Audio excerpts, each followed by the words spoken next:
नमस्कार, मैं हूं प्रीति रघुनंदन। इंतजार की घड़ियां खत्म हुई, अब शुरू होने जा रहा है रामायण पर अब तक की सबसे बड़ी टीवी सीरीज श्री राम दृश्यम। देश के हर कोने से हम वो राम कथाएं खोज कर लाए हैं जो अभी तक अनसुनी थी। श्री राम से जुड़े ऐसे साक्ष्यों को खोज कर लाए हैं जो अभी तक अनदेखे थे। इस सीरीज में आज देखिए भारत श्रीलंका के बीच रामायण का एक ऐसा साक्ष्य जिसके बारे में कोई नहीं जानता। हम राम सेतु की बात नहीं कर रहे, हम राम सेतु के 21 टापू और टापू के उस शिला का दृश्यम खोज कर लाए हैं जहां आज भी श्री राम के चरण चिन्ह मौजूद होने का दावा किया जाता है। तो तैयार हो जाइए एक अद्भुत राम कथा से साक्षात्कार के लिए।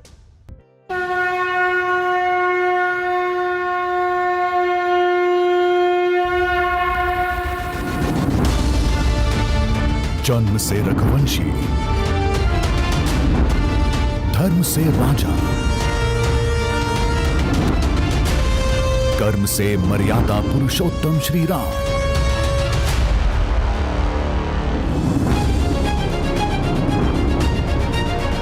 जिनके साहस, शौर्य और शील की गाथा वाल्मीकि रामायण के पन्नों में दर्ज है। लेकिन आज भी ऐसी कई राम कथाएं हैं जो किसी कंदरा में, समुद्र की गहराई में, पर्वत के किसी शिखर पर अनकही और अनसुनी रह गईं।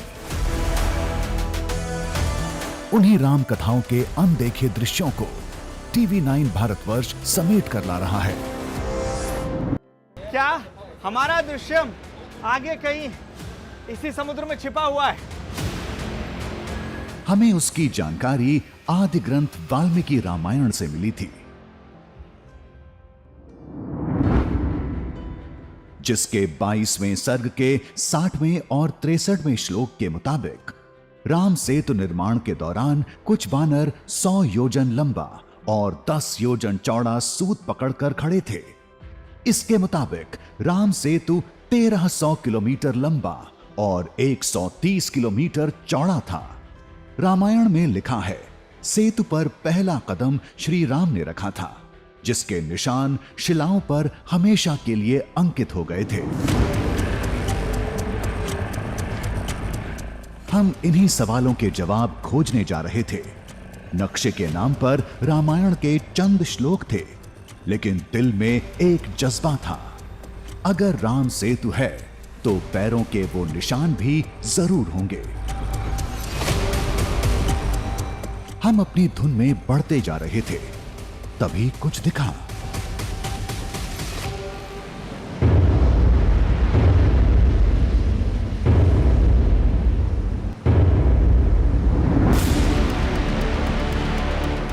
हमें क्या दिखा, क्या मिला, ये समझने के लिए कहानी को शुरू से देखते हैं।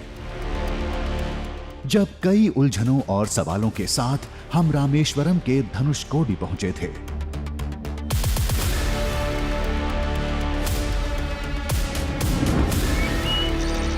सेतु बंद डिग चढ़ी रघुराई, चितव कृपाल सिंधु बहुताई। देखन कहूं प्रभु करुणा कंदा, प्रकट भय सब जलचर बंदा। नमस्कार, जय हिंद।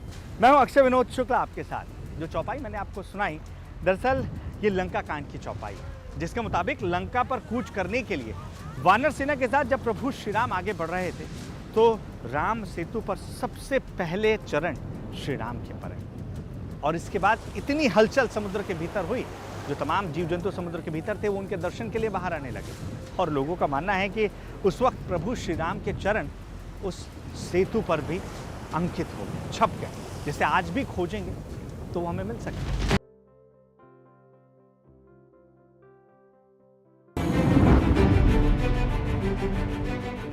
लेकिन वो मिलेंगे कहाँ? क्योंकि राम सेतु का जो स्वरूप आज हम देखते हैं, यानी धनुषकोडी से जो श्रीलंका की ओर राम सेतु नजर आता है, ये तकरीबन 45 किलोमीटर के आसपास दिखता है। जबकि जिस राम सेतु का वर्णन किया गया है, उस राम सेतु की लंबाई 100 योजन, चौड़ाई 10 योजन, यानी लंबाई तकरीबन 1600 किलोमीटर और चौड़ाई तकरीबन 160 किलोमीटर बताई गई। तो राम सेतु का वो हिस्सा कहाँ जिससे आज पूरी दुनिया अनजान है? क्या वो किसी समुद्र के तट पर उसी तरीके से तैरता मिल सकता है जैसे धनुषकोडी के पास देखने को मिलता है? और अगर वो मिलेगा तो क्या उस पर श्री राम के चरण भी हमें देखने को मिल सकते हैं। इन तमाम सवालों के जवाब में ही छुपा हुआ है हमारे आज का दृश्य। तो आइए शुरू करते हैं हमारा एक खास सफर। हमारी मंजिल थी राम सेतु का सबसे पहला हिस्सा, जहां श्री राम ने पहला कदम रखा था, जहां से सेतु पर चढ़े थे। धनुषकोडी के मौजूदा अवशेष तो बीच के हिस्से हैं, जिसकी लंबाई महज 45 किलोमीटर है। सेतु इससे कहीं बड़ा था। फिर हमने खोज की शुरुआत वहां से की, जहां से रामेश्वरम में राम कथा शुरू होती है। मतलब धनुषकोडी से करीब 100 किलोमीटर दूर देवीपट्टनम। कहते हैं किष्किंधा से चलने के बाद श्री राम ने पहला पड़ाव यहीं डाला था। हमने सोचा था रामेश्वरम में राम कहानी का पीछा करेंगे तो शायद मंजिल तक पहुंच जाएंगे, लेकिन हमारी पहली कोशिश ही नाकाम रही। किसी के पास चरण चिन्ह को लेकर जानकारी नहीं थी। कुछ लोगों ने हमारा मजाक भी उड़ाया, लेकिन कुछ लोगों ने माना अगर वाल्मीकि रामायण में लिखा है तो जरूर होगा, उसे खोजना चाहिए। राम सेतु जो है हम लोग जो देख पाते हैं वो काफ़ी छोटा हिस्सा है। मेरा ये मानना है कि अगर इसे खोजा जाए तो इसमें काफ़ी बड़ा हिस्सा और मिलने की उम्मीद है, और जो हमारे लिए काफ़ी अच्छा रहेगा। हमारा भी यही मानना था। राम सेतु का मतलब केवल धनुषकोडी के 8 टापू नहीं है। रामायण के मुताबिक राम सेतु इससे काफी बड़ा था, तो बाकी के हिस्से भी जरूर कहीं होंगे। शायद उसी अंश में भगवान राम के चरण निशान भी मिल जाएं। बिल्कुल मिलेगा, क्यों नहीं? क्योंकि जब हम अगर ये चीज़ हमारे सामने सत्य हो रही है तो जो लिखा हुआ है हमारे ग्रंथों में वो भी ठीक होगा, बिल्कुल 100% ठीक होगा। उसको खोजने पे हमें बिल्कुल सब चीज़ें मिलेंगी। पहले तो बिल्कुल जानते ही नहीं थे, अभी खोजने से थोड़ा तो दिखाई देना शुरू हुआ है ना। अगर हम पूरा ठीक से देखेंगे तो हमें सारा इसका ओरिजिनल जो प्रूफ है वो सब कुछ मिलेगा। देवीपट्टनम में 9 ग्रहों की पूजा करके श्री राम धनुषकोडी गए थे, जो यहां से 100 किलोमीटर दूर है। हमारा तजुर्बा कहता है हमारी मंजिल इसी दरमियान कहीं होगी।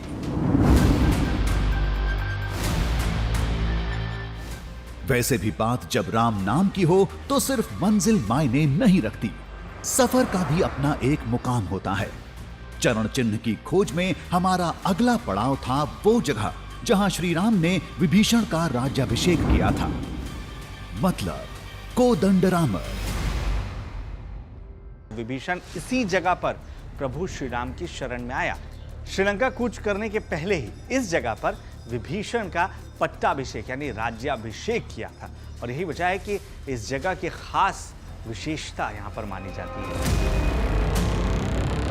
यहां आने का हमारा एक ही मकसद था।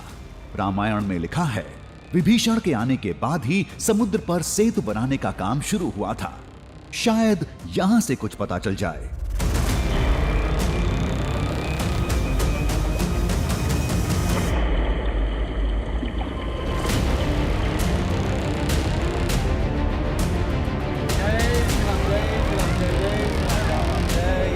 तभी हमें राम सेतु की एक शिला दिखी। लोग उसकी पूजा कर रहे थे। हमें थोड़ी हैरत हुई। धनुषकोडी, जहां राम सेतु के अवशेष हैं, यहां से 20 किलोमीटर दूर है। पानी पर तैरने वाली शिलाएं वहीं मिलती हैं। फिर सेतु से इतनी दूर ये पत्थर यहां कैसे पहुंचा?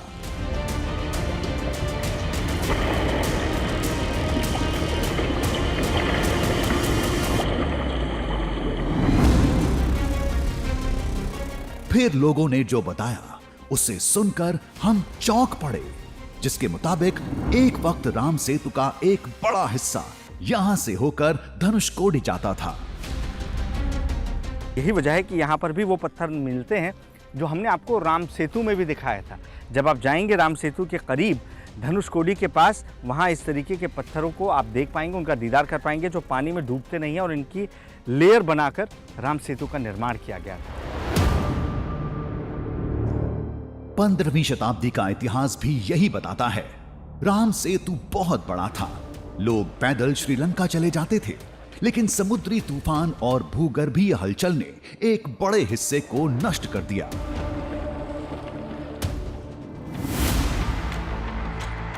कोदंडरामर भी कभी राम सेतु का हिस्सा था, लेकिन यह हमारी मंजिल नहीं थी।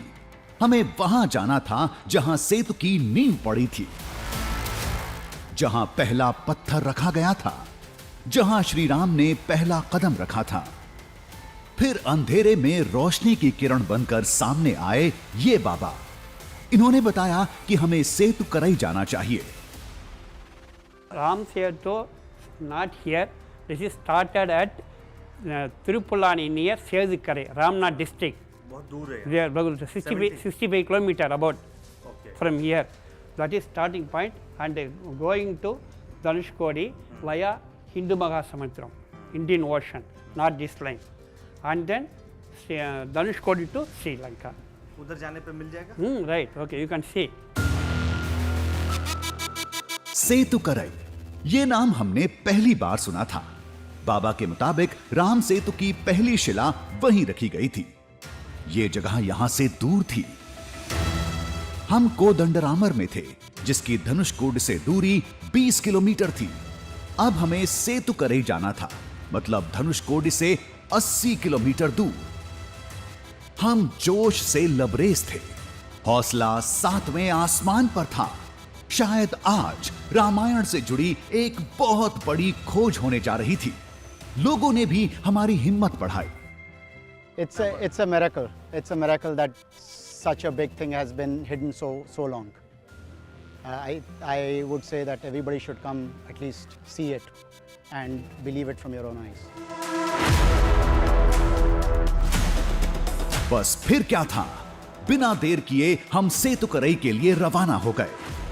राम सेतु के उस अंश की खोज में जहां श्री राम के सच्चे चरण चिन्ह शायद आज भी हमारा इंतजार कर रहे थे।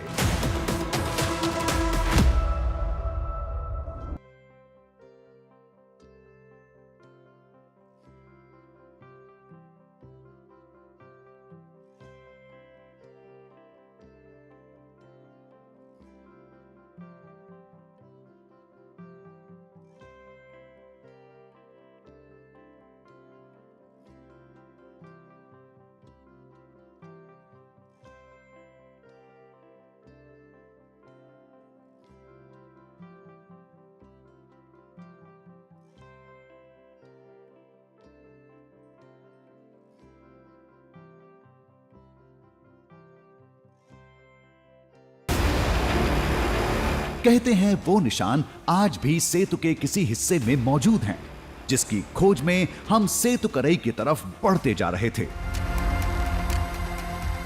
उससे पहले हम वहां पहुंचे जहां यह साबित हो गया कि हमारी खोज की दिशा सही थी। नाम है तिरुपुलानी मंदिर। मान्यता के मुताबिक ये वही जगह है जहां समुद्र देवता की साधना करते हुए श्री राम ने 3 दिन का उपवास रखा था। ये वो जगह है जहां समुद्र से 3 किलोमीटर पहले मैं खड़ा हुआ और यहां पर खुद प्रभु श्री राम पहुंचे थे। और यहीं पहुंचने के बाद उन्होंने ना सिर्फ 3 दिनों का उपवास रखा था, बल्कि ये जो पूरा स्थान, जो दलदली क्षेत्र उस समय हुआ करता था, जिसे दरभारण्य यानी घास का पूरा जंगल माना जाता था, यहाँ 3 दिनों तक उपवास रखते हुए प्रभु श्री राम ने आवाहन किया था। आवाहन किससे किया था? समुद्र देव से, कि उन्हें रास्ता दिया जाए ताकि वो यहां से पहुंच सके श्रीलंका। ये बात तो सभी लोग जानते हैं। उस उपवास के बाद से सेतु बनाने का काम शुरू हुआ था। सेतु करई मंदिर से 3 किलोमीटर दूर है, यानी जगह और जगह से जुड़ी कहानी दोनों एक दूसरे से पूरी तरह मेल खाते हैं। मंदिर से जुड़े पुजारी ने भी साफ किया कि लोग धनुषकोडी को राम सेतु मानते हैं, जबकि रामायण में सेतु बंधन को लेकर इस स्थान का जिक्र है। रामायण लिखा था वाल्मीकि, वो भी बताया था ये धनुषकोडी सेतु बंधन का बारे में। मतलब ये जगह का हम थोड़ा याद रखने का, सेतु बंधन बहुत इंपॉर्टेंट। धनुषकोडी उसमें नहीं आएगा, हमको रामायण में धनुषकोडी नहीं आएगा। कोई भी रिकॉर्ड में हमको धनुषकोडी नहीं लिखा। हमारा पुराना आदमी जो ऋषि है, पुराना आदमी नहीं लिखा, ये सेतु बंधन को लिखा था। सेतु बंधन में हम राम भगवान जो ब्रिज बनाया वो हमको रिकॉर्ड है, हम बता सकते किसी को भी सेतु बंधन को बारे में बता सकते। धनुषकोडी के बारे में कोई भी नहीं बोला। आखिरकार हमने वो जगह खोज ही ली जहां राम सेतु की पहली शिला रखी गई थी, जहां उसकी नींव पड़ी थी, जिसे आज सेतुकरई के नाम से जाना जाता है, जिसका मतलब होता है सेतु का किनारा।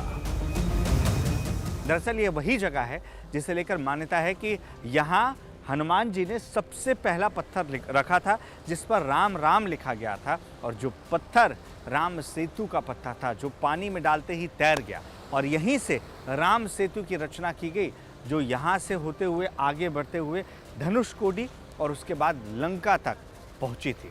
अब सोचिए कि ये तकरीबन 80 किलोमीटर दूर है, तो क्या जो बताया गया कि 100 योजन लंबा और तकरीबन 10 योजन चौड़ा राम सेतु था, क्या उसके अवशेष इस दिशा में, यानी दूसरी दिशा में, अगर धनुषकोडी इस दिशा में है, हम दूसरी दिशा में बढ़ते हैं, तभी क्या हमें मिल पाएगा? सेतुकरई से धनुषकोडी 80 किलोमीटर दूर है और वहां 45 किलोमीटर लंबे राम सेतु के अवशेष आज भी मौजूद हैं। तो इस हिसाब से देखें तो रामेश्वरम में कभी 125 किलोमीटर लंबा सेतु हुआ करता था, जो चक्रवात और समुद्री हलचल की वजह से धनुषकोडी तक सिमट कर रह गया। सेतुकरई में एक हनुमान मंदिर है। मंदिर से जुड़े लोगों ने बताया, धनुषकोडी के 8 टापुओं की तरह सेतुकरई और धनुषकोडी के बीच भी 21 टापू हैं। भले ही वैज्ञानिक तौर पर साबित नहीं हुआ है, लेकिन स्थानीय लोग इन 21 टापुओं को भी राम सेतु का अवशेष मानते हैं, क्योंकि सेतुकरई से ही सेतु बनाने का काम शुरू हुआ था। इधर राम सेतु का एक हिस्सा, राम सेतु का किस्सा है उधर है ना, और रामेश्वरम पे तूतुकुड़ी में जाने के लिए पार्ट में ज़्यादा है, वो 21 पार्ट अलग अलग है। अब हमारा अगला कदम बिल्कुल साफ था। नतीजे की परवाह किए बगैर हम सेतुकरई के 21 टापुओं पर जाएंगे, उनकी पड़ताल करेंगे। शायद वहीं श्री राम के चरण चिन्ह भी मिल जाएं। वैसे भी उन टापुओं को करीब से आज तक किसी ने नहीं देखा है।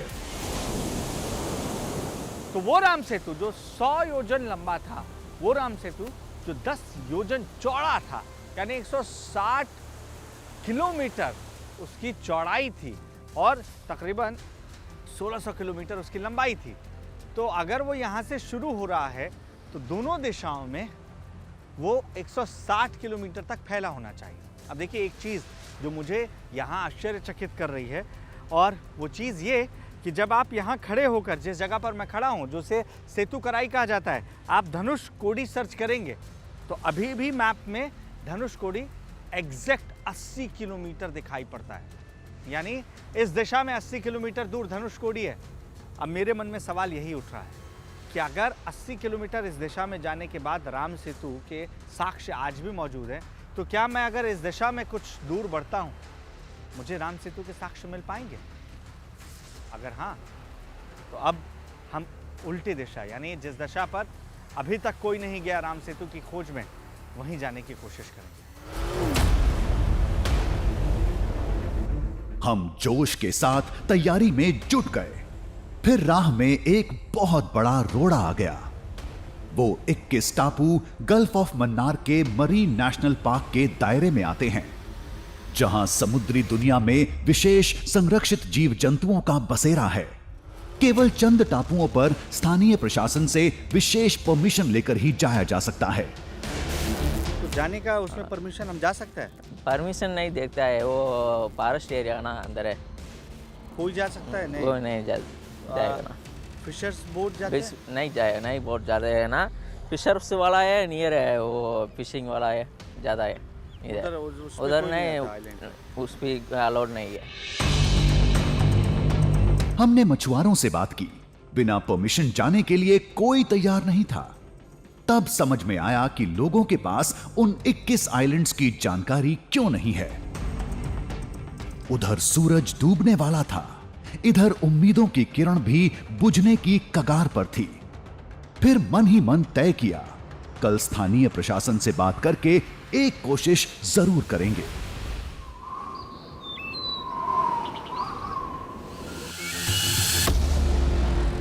अगले दिन दफ्तर खुलते ही वहां पहुंच गए। कई घंटे की कवायद के बाद महज 5 टापुओं पर जाने की इजाजत मिली। थोड़ी निराशा थी, लेकिन उम्मीद बरकरार थी। वो धरा जो समुद्र के बीच मौजूद है, जो पानी में तैर रही है, जिस पर प्रभु श्री राम के चरण सबसे पहले पड़े थे, और वो चरण के निशान आज भी जहां अंकित है, उसका दृश्यम दिखाने का वादा हमने आपसे किया था, जिस पर जाने की तमाम कोशिशें हम लगातार कर रहे हैं। इस बात की कोई गारंटी नहीं थी कि उन्हीं 5 टापुओं पर श्री राम के चरण चिन्ह मिलेंगे, लेकिन एक बात का दिलासा भी था, चिन्ह भले ना मिले, लेकिन राम सेतु के नए अवशेष तो मिल ही जाएंगे। इस बोट के सहारे हम उस जगह पर जाने की कोशिश करेंगे जहां से बताया जा रहा है कि राम सेतु का एक हिस्सा दिखता है, जिसे शायद ही आज तक आम लोगों ने देखा है। बताया जा रहा है कि वो वहाँ कहीं बीच समुद्र पे है, जिसके लिए हमें यहाँ से तकरीबन 5 से 8 किलोमीटर चलना होगा। इस बोट के सहारे हम वहाँ पर पहुँचेंगे। कुछ ही पलों में हमारी बोट हिंद महासागर की लहरों पर तैर रही थी। हम धनुषकोडी से 80 किलोमीटर दूर सेतुकरई से भी आगे निकल चुके थे। मेरी उत्सुकता और बढ़ चुकी है, मेरी उम्मीदें बढ़ चुकी हैं कि जिस दृश्य की खोज में हम निकले हैं, वो यहाँ समुद्र के भीतर कहीं देखने को मिल सकता है। इस विशाल समंदर में कोई निशान खोजना भूसे में सुई खोजने बराबर था। पता नहीं निशान कहां मिलेंगे तो ये कैसे तय होगा कि वो श्री राम के ही हैं? सवालों के साथ हम समुद्र को चीरते हुए बढ़ते जा रहे थे। तब टापुओं के दिखने का सिलसिला शुरू हुआ। एक के बाद एक कई आइलैंड आ रहे हैं। देखिए ये आइलैंड है, इसके ठीक सामने वो दूसरा आइलैंड दिख रहा है। ये बिल्कुल वैसा ही नज़र आ रहा है जैसा जब हम धनुषकोडी से लंका की ओर आगे बढ़ रहे थे, तो वहाँ जिस तरीके की आकृतियाँ थी, बिल्कुल वैसा ही दिख रहा है।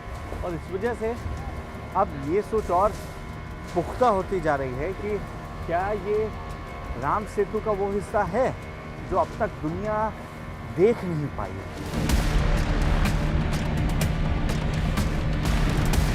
नजारा बिल्कुल धनुषकोडी के राम सेतु जैसा था। गहरे समुद्र के बीच बेहद कम गहरी जगह, इतनी कि इंसान आराम से लहरों पर चल सके। इन टापुओं पर उतरने की इजाजत नहीं थी। हमें इससे आगे दूसरे आइलैंड पर जाना था।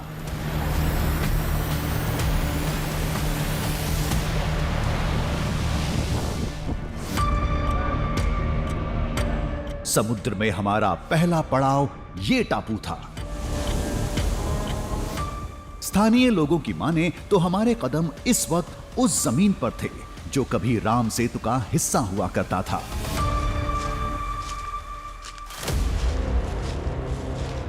ये टापू वीरान जंगल से भरा था। कोई हलचल नहीं। अगर कुछ महसूस हो रहा था तो सिर्फ सन्नाटा।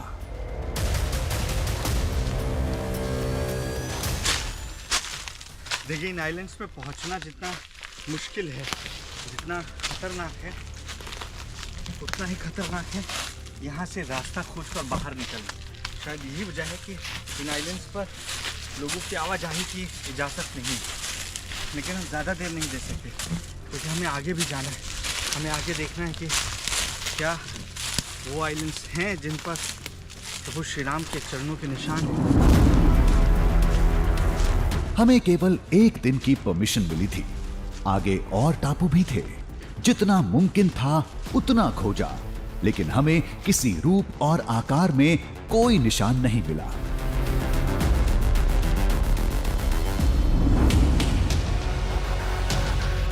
फिर हम दूसरे आइलैंड के लिए रवाना हो गए। ये इलाका राम सेतु का हिस्सा है या नहीं, ये इस पर निर्भर करता है कि हमें श्री राम के चरण चिन्ह मिलते हैं या नहीं। ये वो जगह एक और देखने को मिल रही है। ये वही जगह है जहां पर बताया जाता है कि प्रभु श्री राम के चरण मौजूद हैं। दूसरे टापू पर उतरते ही हम चिन्ह की खोज में जुट गए। हर तरफ देखा लेकिन कुछ नहीं मिला। लेकिन एक सच ये भी है कि इस पूरे इलाके की बनावट बेहद चौंका रही थी। इस आइलैंड के किनारे पे पहुंचने के बाद मैं जो देख पा रहा हूँ, यहाँ एक आइलैंड है और उसके सामने दूसरा आइलैंड है। इसके बीच में कई ऐसी जगह हैं जो बहुत सतही नज़र आ रही हैं, यानी वहाँ पानी बहुत कम नज़र आ रहा है। हाई टाइड की वजह से अभी आपको वो प्रॉपर नज़र बेशक ना आए, लेकिन ऐसा लग रहा है कि वहाँ से यहाँ तक बीच में कई ऐसे पैचेस हैं जिन पर आसानी से चला जा सकता है। और यही जो दृश्यम जो मैं देख रहा हूँ, ये आपको सोचने पर मजबूर करता है कि क्या वाकई ये राम सेतु का हिस्सा रहा होगा। यहाँ पर कोई बोट भी नहीं पहुँच रही है। आप समझिए कि बोट्स को वहाँ से डाइवर्ट किया जा रहा है, उनके लिए दूसरा रूट चुना गया है ताकि वो इस कम गहरे पानी में फंस ना जाए।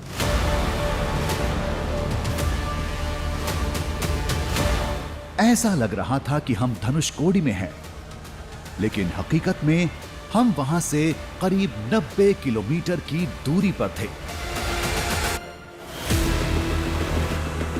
एक बात और थी जो हमें बेहद खटक रही थी। अगर ये इलाका राम सेतु का हिस्सा है तो यहाँ पानी पर तैरने वाले पत्थर क्यों नहीं दिख रहे? एक एक करके हमने 4 टापुओं की खाक छान ली, लेकिन कोई साक्ष्य नहीं मिला जो ये साबित कर दे कि हम राम सेतु के सबसे पुराने अवशेष के बीच में थे। पैरों के निशान तो अब बहुत दूर की कौड़ी लगने लगी थी।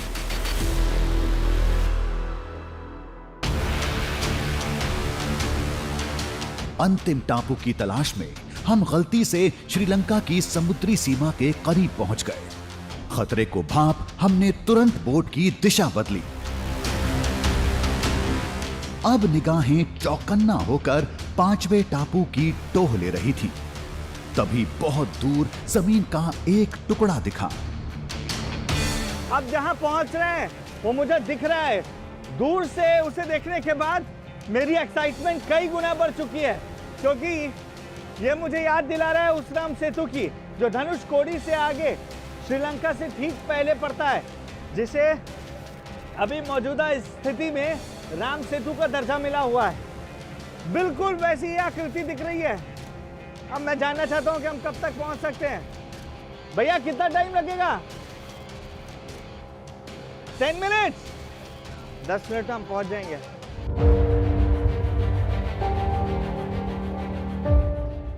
ये टापू हमारी आखिरी उम्मीद थी।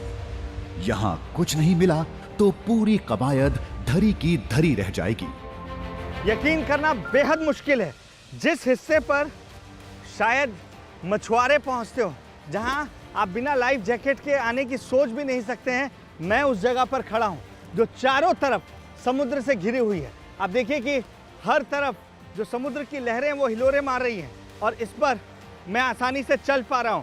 ये बिल्कुल वैसा ही है जैसा हमने राम सेतु में अनुभव किया है।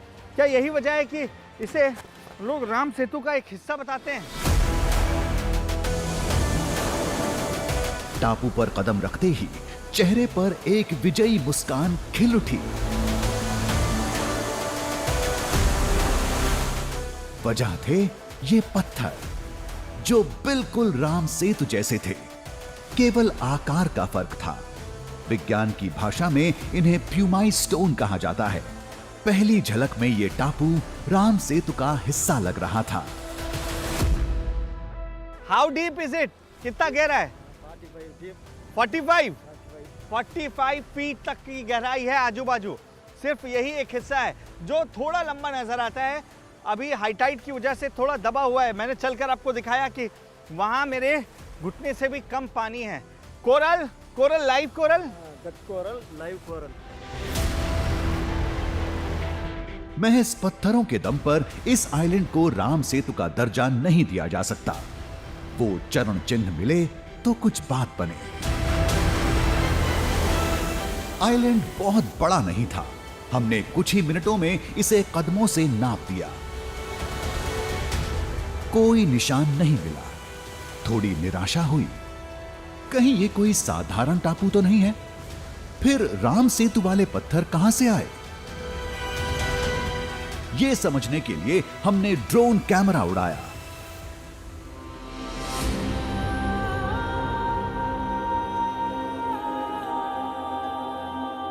ड्रोन जब ऊंचाई पर पहुंचा तो तस्वीर देखकर हम उछल पड़े।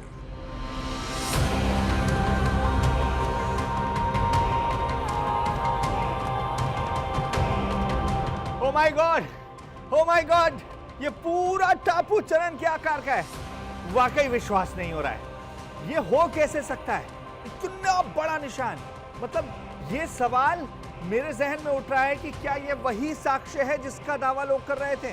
यानी क्या हम इस वक्त राम सेतु के उस हिस्से में खड़े हैं जहां श्री राम ने अपना सबसे पहला कदम रखा था, जैसा रामायण में लिखा हुआ है?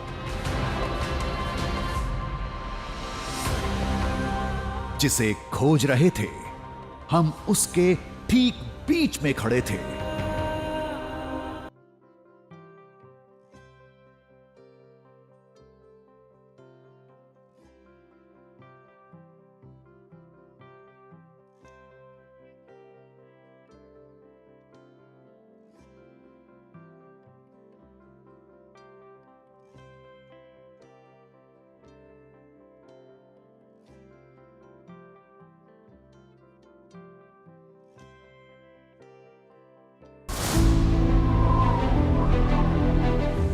केवल आकृति ही नहीं, इस जगह का नजारा, समुद्र की हलचल, सब कुछ वाल्मीकि रामायण के श्लोक से मिलती जुलती थी।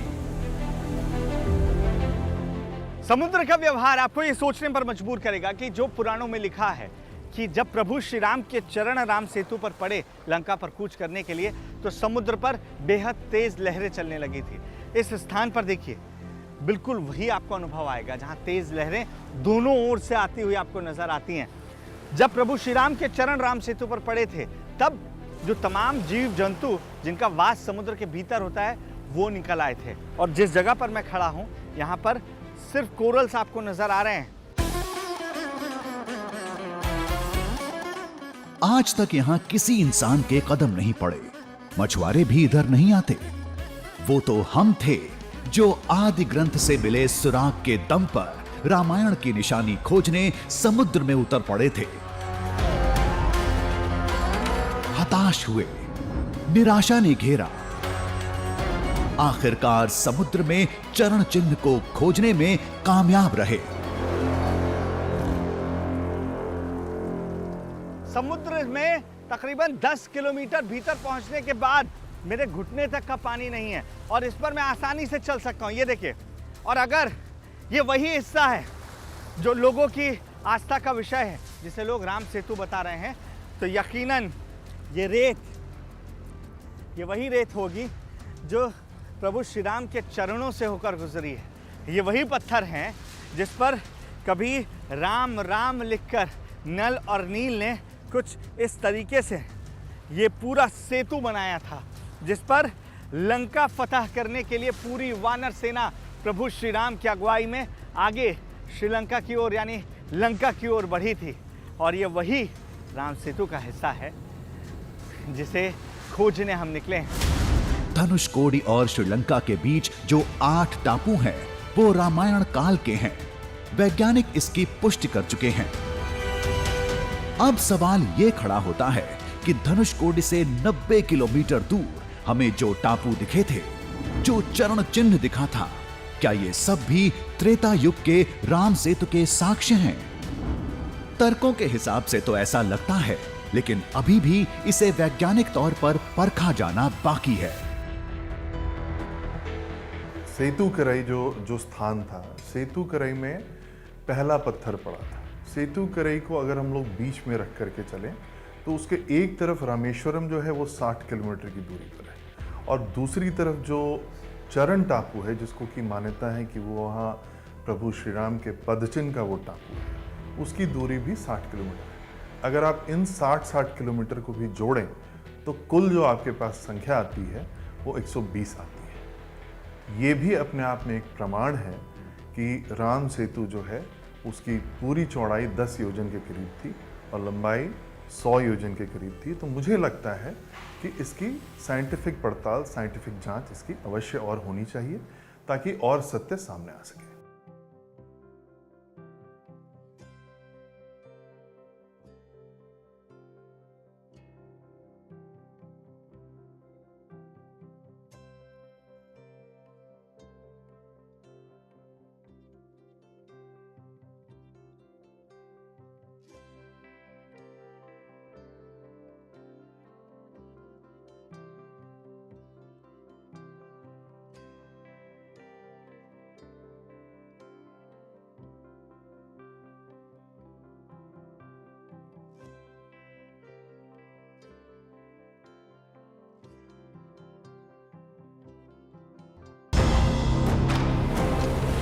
ये अविश्वसनीय होता है आपके लिए कि आप उस जगह पर हैं जहां कभी श्री राम के कदम पड़े थे, यानी अब राम सेतु के बहुत पास आ गए। हमने आपसे वादा किया है कि न सिर्फ सतह से बल्कि समुद्र तल की तह से राम सेतु कैसा दिखता है ये हम आपको दिखाएंगे।